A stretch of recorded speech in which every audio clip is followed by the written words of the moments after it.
بقوة. ومساعد يشتكي يقول ما أدري متى المسعدة بتبطل غيرة. قلت له تغار عليك؟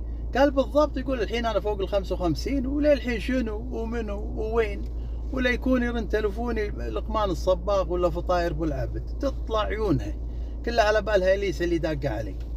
يقولوا ما تحبني ليت طلعت زقرت والودها طلع مكسر وفنيله، ولا طلعت كل شويه تدق علي ها حبيبي وينك ولهت عليك. يقول وانا هذا من نص ساعه شل وله الماصخ. يقول حتى سعد ما وله على صالحه هالكثر.